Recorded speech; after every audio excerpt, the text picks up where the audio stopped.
आता तर ते एक नवीनच फॅशन आली, कुकर मध्ये भाजी.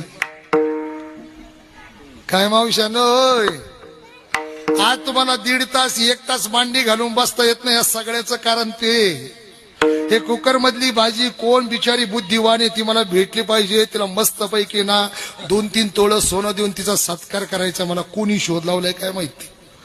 5व्या मिनिटाला भाजी कालवण्याची तयारी होती, कुकर मध्ये उकडायचं. पण एक विचार करा, तुमच्या घरातला कुकर कशाचा आहे, बरोबर, त्याला रिंग कशाची.